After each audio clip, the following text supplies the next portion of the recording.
Γιαγιά! Κορίτσι μου, καλώς ήρθες, αγάπη μου. Τον έχει πάει, εδώ έχει.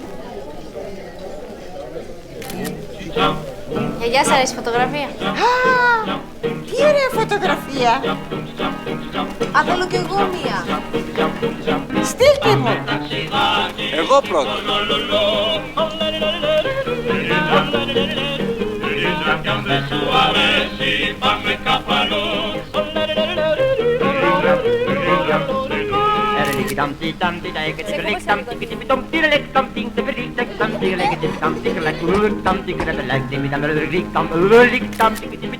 Παναγία μου, πιάστε με,